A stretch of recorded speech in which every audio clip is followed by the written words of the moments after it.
आज जो web series मैं आपके लिए लेकर आया हूँ उसका नाम है डियर चाइल्ड। लेकिन आप इसके नाम पर बिल्कुल मत जाना, क्योंकि जो चाइल्ड है वो बिल्कुल भी डियर नहीं है, बहुत खतरनाक बच्चे हैं। मूवी सस्पेंस और थ्रिलर से भरी पड़ी है, सो बिल्कुल भी स्किप मत करना, वरना आपका मजा खराब हो जाएगा।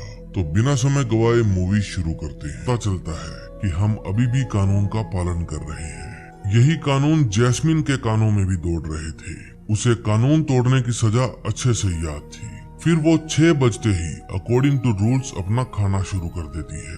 फिर रूथ हैना को अंदर भेजती है और अपना फोन निकालकर एडा के पास फोन मिलाती है ताकि उसे आज की सारी बात बता सके।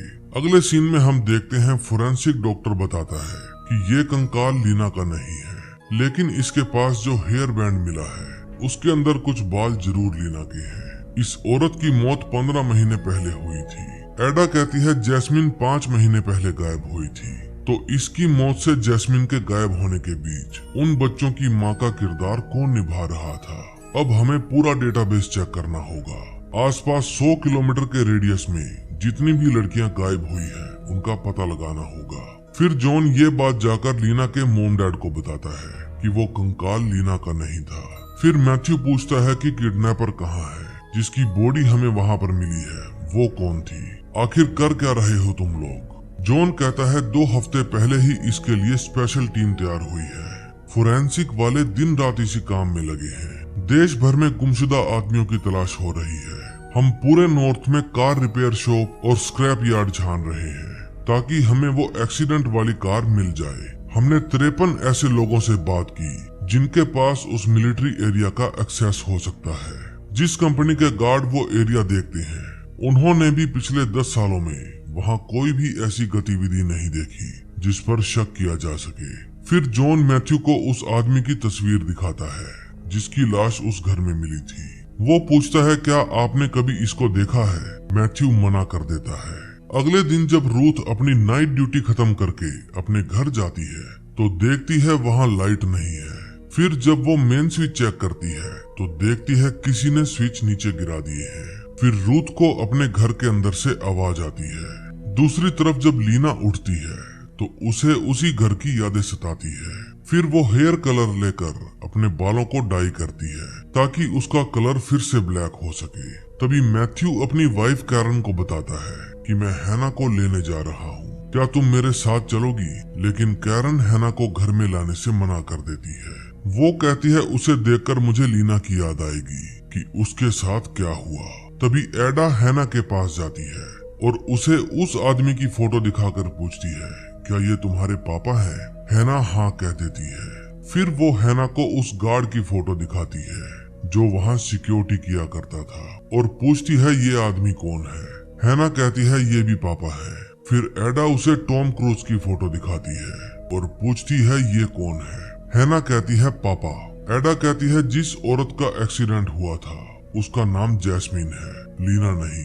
हैना कहती है मुझे तो लीना पसंद है। एडा पूछती है क्या तुम कभी बिना मोम के भी रही हो। हैना कहती है पूरे 8 ब्रेकफास्ट। और फिर मोम लौट आई।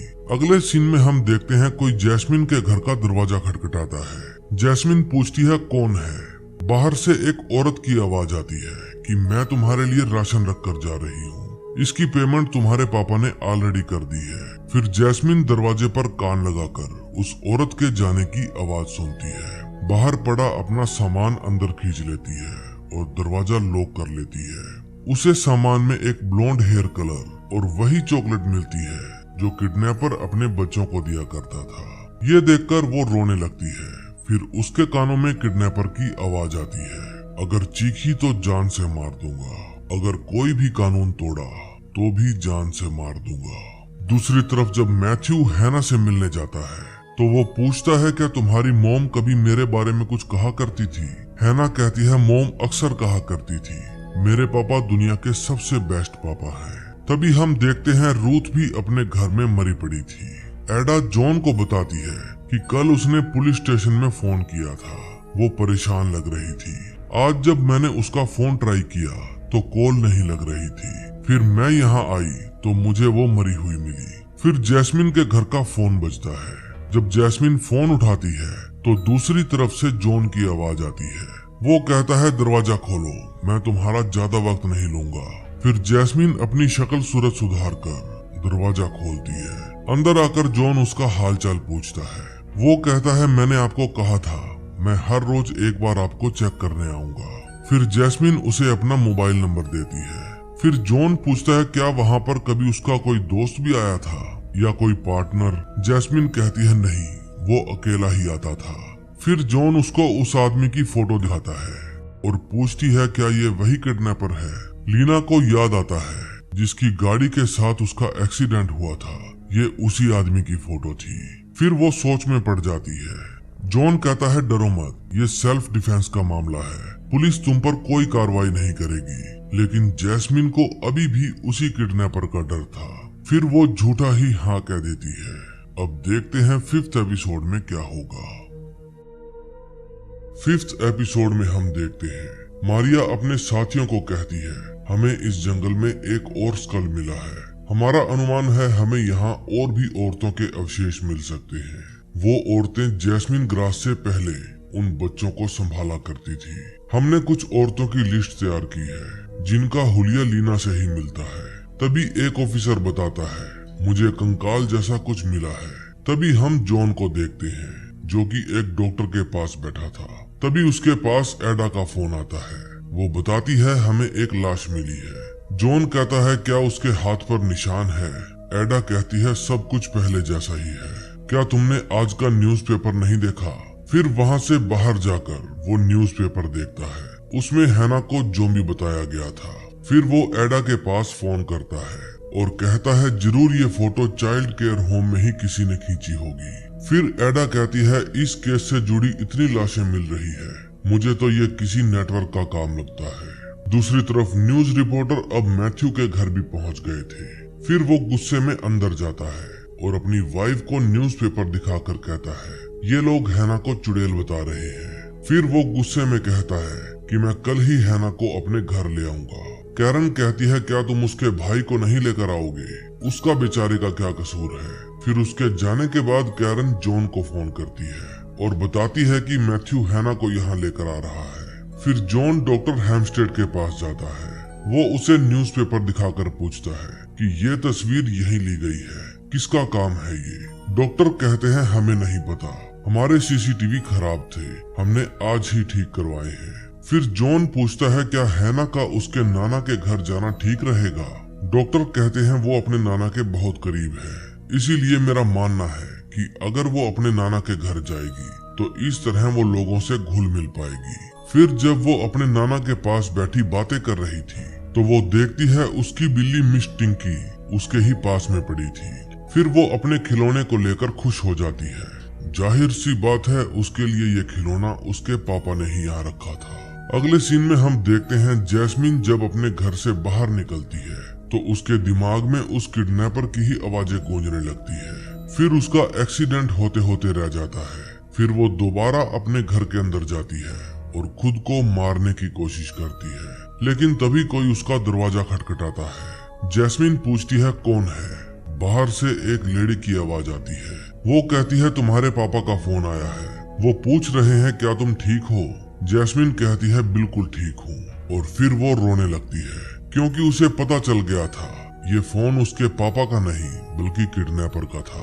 तभी लीना का बॉयफ्रेंड फ्लोरियन उसकी माँ कैरन से मिलने आता है। वो बताता है कि जॉन ने मुझे कुछ पूछताछ करने के लिए बुलाया है, सोचा आपसे भी मिलता चलूं। फिर कैरन पूछती है तुम्हारी मैरिड लाइफ कैसे चल रही है। वो बताता है ठीक चल रही है। फिर वो कैरन को अपने 2 बच्चों की तस्वीर दिखाता है। फिर जॉन एडा के पास जाता है। एडा बताती है 8 गुमशुदा लड़कियों का पता चला है जिनकी शक्ल लीना से मिलती है। जॉन कहता है लीना उनकी रोल मॉडल थी, तभी वो बाकी सभी को लीना के ही जैसा बनाना चाहता था। इसका मतलब ये है कि लीना उसके दिल के करीब थी और उसने उसको अपने आसपास ही दफनाया होगा। तभी वहाँ उस सिक्योरिटी कंपनी का मालिक आता है जिसके गार्ड्स उस इलाके में सिक्योरिटी किया करते थे। फिर मारिया जाकर बताती है कि सिक्योरिटी कंपनी के मालिक ने अपनी कंप्लेंट वापस ले ली है। फिर जॉन को उसके ऊपर शक हो जाता है कि कंप्लेंट वापस लेने के लिए मालिक खुद चलकर आया है। फिर उसकी कंपनी के सिक्योरिटी गार्ड्स को भी पूछताछ और डीएनए टेस्ट के लिए बुलाया जाता है।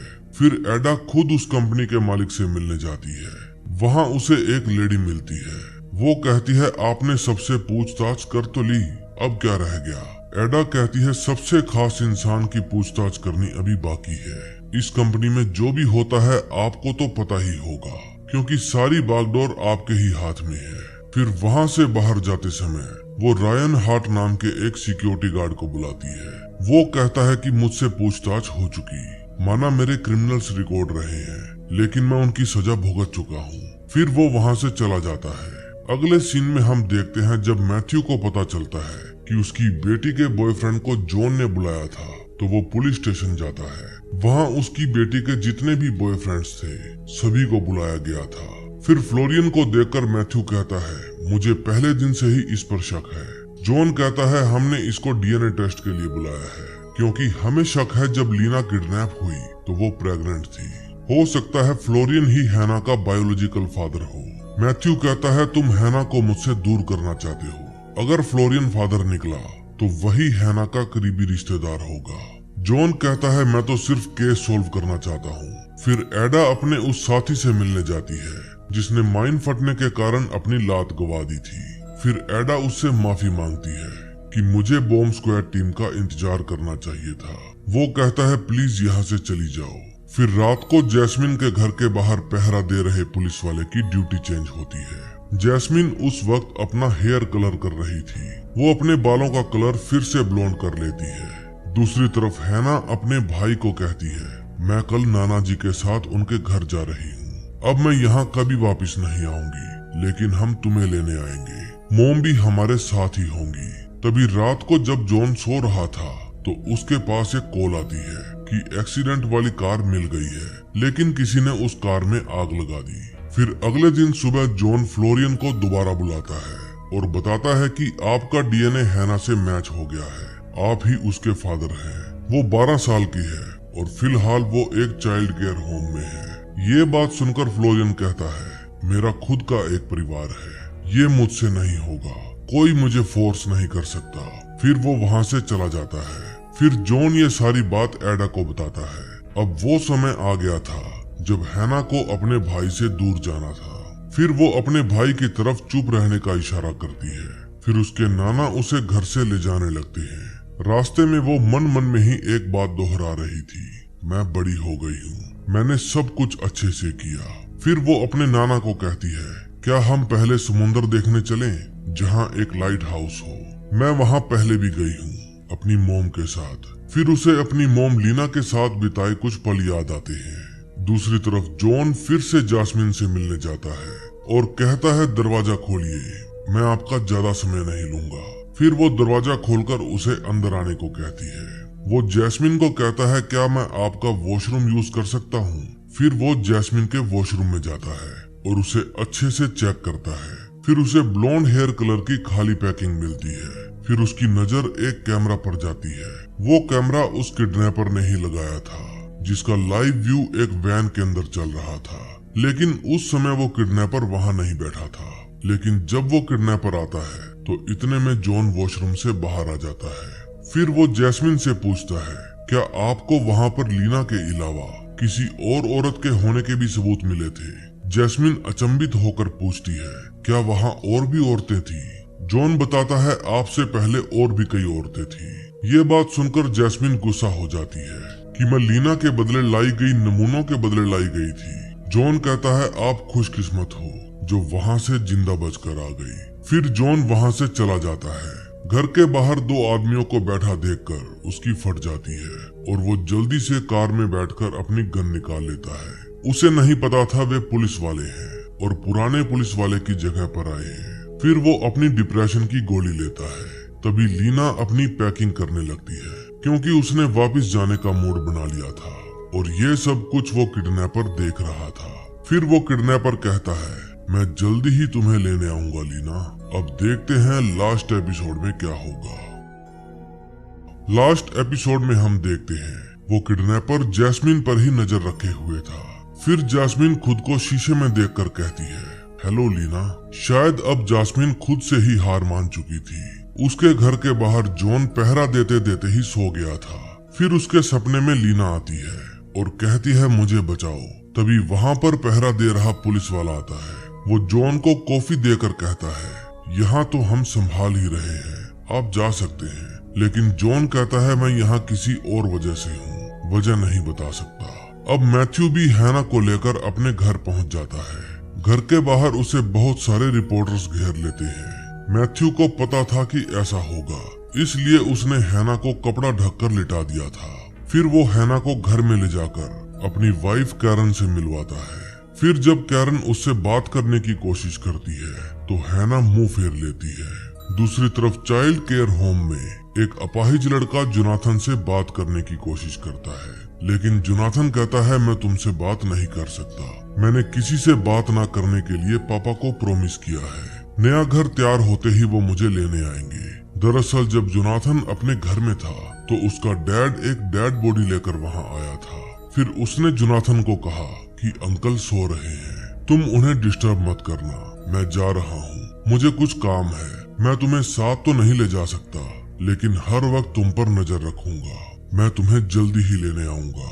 दूसरी तरफ हैना अपने रूम में अपनी ही बनाई हुई पेंटिंग देखती है और कहती है इसमें मैं, जोनाथन, पापा और मम्मी है।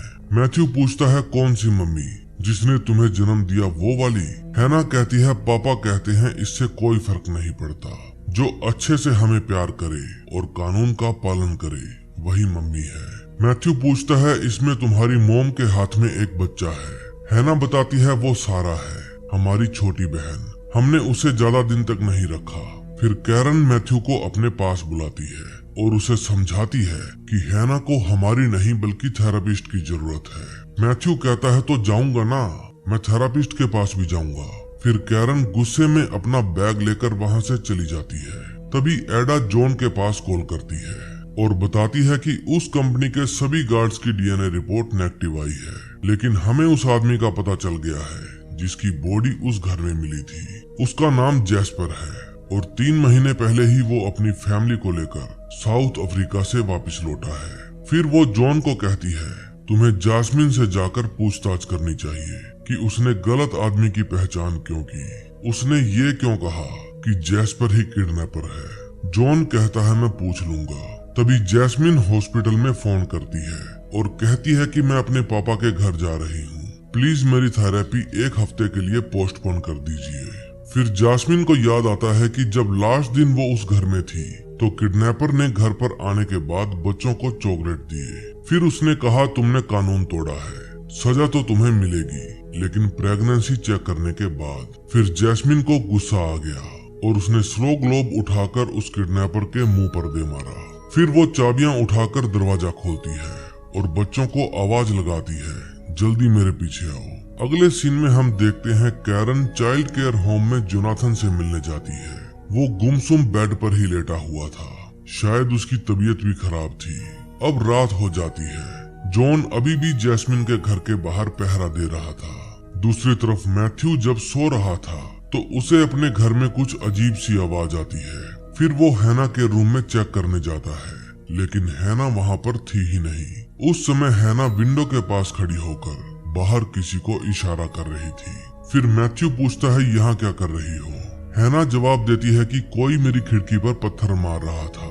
फिर मैथ्यू पासवर्ड डालकर उस घर के ब्लाइंड्स गिरा देता है। फिर वो अपने रूम में सोने चला जाता है। उस समय घर की चाबियां घर के दरवाजे पर ही लटकी थी। फिर जब सुबह होती है तो मैथ्यू देखता है कि दरवाजा खुला पड़ा है। फिर वो हैना को ढूंढता है। हैना घर में कहीं भी नहीं थी, बल्कि वो तो वैन में अपने पापा के पास थी। उस समय वो अपने पापा के साथ मिलकर जास्मिन को देख रही थी। हैना का बाप यानी वो किडनैपर कोई और नहीं बल्कि सिक्योरिटी कंपनी का मालिक रोगनर था। फिर वो अपनी बेटी को अपना नया घर दिखाता है और कहता है इससे पहले कि हम तुम्हारी मोम को लेने जाएं, तुम थोड़ा आराम कर लो। तभी जैस्मिन एक चाकू लेती है और उसको अपनी कलाई के साथ बांधकर कपड़ों से छुपा लेती है। फिर ये सब वो किडनैपर देख लेता है। फिर उसके मोबाइल पर मैसेज आता है जाने का वक्त आ गया है, मैं बाहर तुम्हारा इंतजार कर रहा हूँ। अब जब जॉन को जैस्मिन के घर के बाहर नजर रखने की जरूरत थी तो एन मौके पर उसके पास मैथ्यू का फोन आता है। वो कहता है हैना घर से चली गई है, तुम कैसे भी करके उसे ढूंढो, जॉन कहता है तुम खुद को संभालो, मैं कुछ करता हूँ। तभी जैस्मिन के घर के पास प्रेस रिपोर्टर्स की भीड़ लग जाती है। जॉन एक आदमी से पूछता है तुम्हें यहाँ का एड्रेस किसने दिया? वो बताता है हमें एक अननोन नंबर से मैसेज आया था। तभी जॉन देखता है जैस्मिन अपने घर से बाहर निकलकर दूसरी तरफ जा रही है। फिर वो भागकर उसका पीछा करता है, लेकिन गली के नुक्कड़ पर जाकर देखता है वहाँ कोई भी नहीं था। फिर उसकी नजर सिक्योरिटी कंपनी के मालिक पर पड़ती है, जो कि एक वैन में बैठ रहा था। फिर वो उसका पीछा करता है और एडा के पास कॉल करके बताता है तुम जल्दी मैथ्यू के पास किसी को भेजो, हैना गायब हो चुकी है। एडा पूछती है तुम कहाँ हो? जॉन बताता है मैं तुमको बाद में बताऊंगा, तुम बस ये पता लगाओ कि क्या उस सिक्योरिटी कंपनी के मालिक का मैथ्यू के साथ कोई लेना देना है। तभी हैना जैस्मिन को हथकड़ी लगा देती है। ये देखकर किडनैपर हंसने लगता है और फिर पूछता है कैसी हो लीना? फिर वो जैस्मिन को कहता है माँ बनने वाली हो तुम, बहुत खूब। फिर हैना कहती है पापा क्या हम अपने साथ सिस्टर रूथ को अपने नए घर ले चलें, नानी बनाकर? फिर किडनैपर हैना को कहता है हम ऐसा नहीं कर सकते, इसके अलावा तुम कुछ भी मांग लो। हैना कहती है तो फिर मुझे घर पहुंचने से पहले समंदर देखने जाना है। दूसरी तरफ एडा उस सिक्योरिटी कंपनी में जाती है और पूछती है क्या आपका मैथ्यू नाम से कोई क्लाइंट है? फिर रिकॉर्ड्स चेक करके वो लेडी बताती है कि मैथ्यू नाम से हमारा एक क्लाइंट था जिसने 2002 में हमारी कंपनी से सिक्योरिटी सिस्टम लगवाया था। एक बार गलती से उसके घर का अलार्म बज गया था, फिर हमारी ही कंपनी से कोई उस अलार्म को ठीक करने गया। दरअसल 12 साल पहले गलती से लीना से घर का दरवाजा लॉक हो गया था। फिर जब उसने दरवाजा खोलने की कोशिश की तो अलार्म बजने लगे। फिर उसने अपने पापा के पास फोन किया। उसके पापा ने कहा मैं सिक्योरिटी कंपनी में फोन करके किसी को भेजता हूँ। फिर कुछ देर बाद रोगनर ही वहाँ पर दरवाजा खोलने के लिए आया। फिर उसकी लीना के साथ दोस्ती हो गई। दूसरी तरफ जैस्मिन रोगनर से पूछती है तुमने हैना को मेरे साथ क्यों भेजा? हैना कहती है क्योंकि ऐसा मैंने ही कहा था। उस रात जब आप पापा को मारकर घर से भाग गई तो जोनाथन अपना स्नो ग्लोब टूटने के कारण रो रहा था। फिर मैंने उसके हाथ से कांच लिया और उसे कहा कि मैं मोम के पीछे जा रही हूँ, पापा उठे तो उन्हें बता देना। फिर जब मैं आपका पीछा कर रही थी तो मुझे एक्सीडेंट की आवाज आई। मैंने देखा जिसने आपका एक्सीडेंट किया वो आपसे बात कर रहा था। फिर मैंने एक पेड़ की लकड़ी से उसके सिर पर वार किया और बेहोश कर दिया। फिर जब पापा मुझे ढूंढते हुए आए तो मैंने उनको बताया कि मैंने उस आदमी को सजा दे दी, मुझे ये वाली मोम पसंद है, आप उनकी जान बचाइए। फिर मैंने पापा को कांच दिया और कहा कि आपको इसकी जरूरत पड़ेगी। फिर पापा ने उस कांच से उसका चेहरा बिगाड़ दिया। मैंने अच्छे से याद कर लिया था कि मुझे पुलिस को क्या कहना है। ये सब पापा ने मेरे ही कहने पर किया क्योंकि मैं उनकी फेवरेट बच्ची हूँ ना। दूसरी तरफ जो टीम मैथ्यू के घर गई थी उन्हें वहाँ पर किसी की भी उंगलियों के निशान नहीं मिले। फिर मैथ्यू जॉन को कहता है मुझे हैना की फिक्र हो रही है। जॉन कहता है आप फिक्र मत कीजिए, मैं उसको लेकर ही आऊंगा।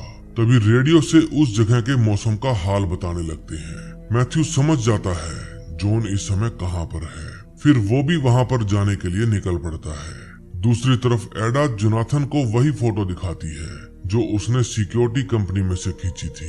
जोनाथन वो फोटो देखकर कहता है ये तो पापा की फोटो है, इसमें पापा बहुत बूढ़े लग रहे हैं। फिर एडा पूछती है तुम घर से बाहर क्यों नहीं गए?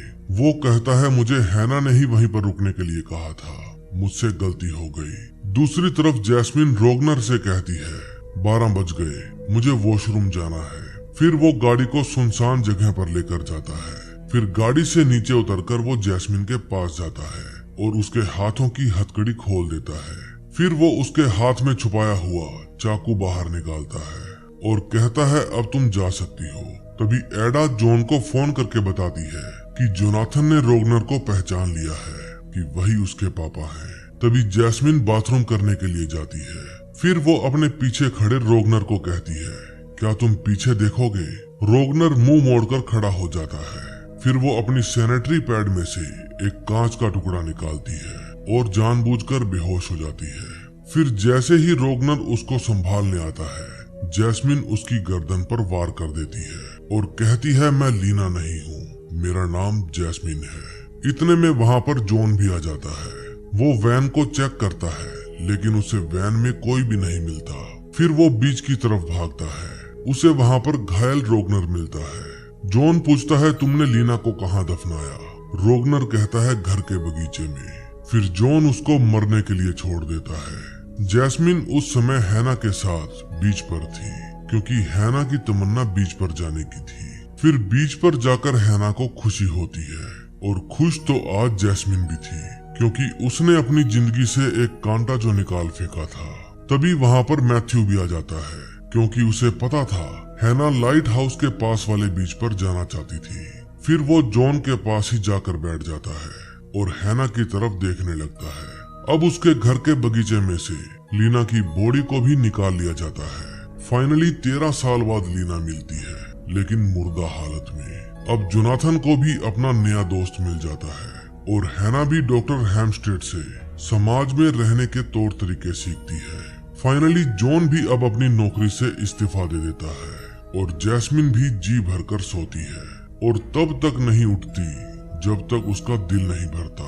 मैथ्यू ये सारी स्टोरी अपने दोस्तों को सुनाता है और यकीन मानो दोस्तों, लीना सच में खूबसूरत थी। दोस्तों मुझे उम्मीद है ये वेब सीरीज आपको पसंद आई होगी। इस सीरीज की कहानी थोड़ी हटके थी। कभी कभी ही ऐसी स्टोरी देखने को मिलती है। अगर आपको मेरी एक्सप्लेनेशन पसंद आई हो तो प्लीज वीडियो को लाइक करके हमारे चैनल को सब्सक्राइब कर देना। मैंने कभी सोचा भी नहीं था कि मेरे 1 लाख सब्सक्राइबर होंगे, लेकिन अब 2 लाख भी क्रॉस हो गए हैं तो दिल में 5 लाख सब्सक्राइबर की उम्मीद जाग गई है। और यकीन मानिए आप सबके बिना ये सपना पूरा नहीं हो सकता। मैं हूँ आपका दोस्त कमल वर्मा।